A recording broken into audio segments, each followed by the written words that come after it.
ganito na lang since nagloloko po yung recorder ko at para makapasa na. So this is our label design, login and register.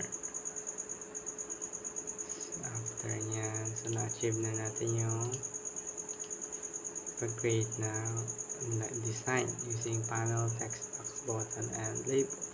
And gumawa rin tayo ng custom close application na pag pinindot is magko-close. And class, creating a class for the connection ng database. So nag-set tayo ng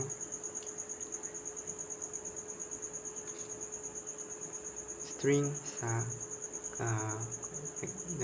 connection string. So using new connection string, check yung credential kung nag-match or tama.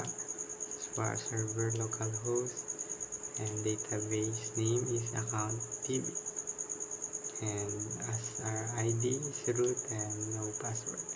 So pag nag-match yan, mag-open, meron na, and kailangan natin ng SAMP at MySQL data sa Nugget package. So right click na natin yan and manage Nugget package.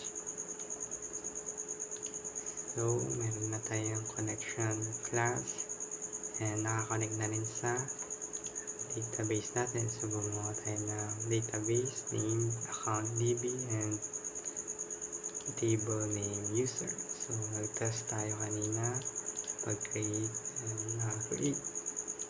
So ano pa ba? Allow user to create their account and register form, and check if the user lives. So para tayo sa i-achieve natin yung pag-create ng account. So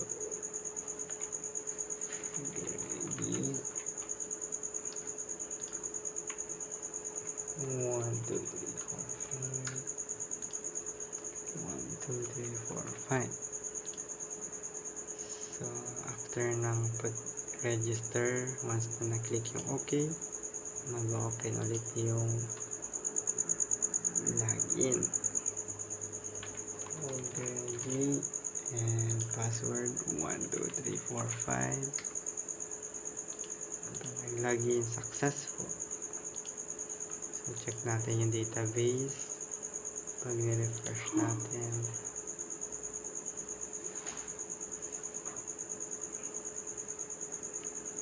nakaroon na in-input natin Gregi. So what if username ang nalagay? Hindi na-note ng i-fill lahat ng fields. So chinek niya if the user, what if sa pag-create ng account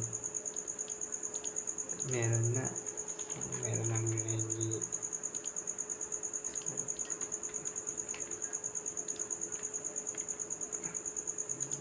So already exists.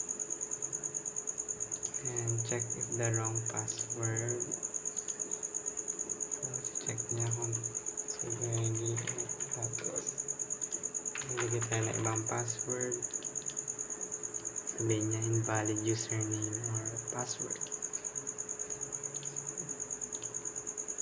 So na-achieve na natin tong output na to, and na-create tayo ng custom labeling na using code na pwede rin gamitin yung function ng Visual Studio sa properties.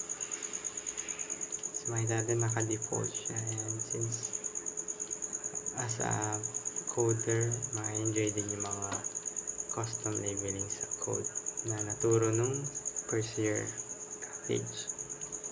So nag-set din tayo ng class here na kung saan tatawagin niya tong custom labeling natin na pinangalan natin yung text update. So babalikan natin tong style na ipag-hover para ma-indicate na clickable yung isang label or nakalink siya sa isang form. So this is the code for the custom exit na kita natin dito. So pag pinindot natin ulit is exit na siya. And parang yun lang po. Thank you for watching. Kahit sa dito minimum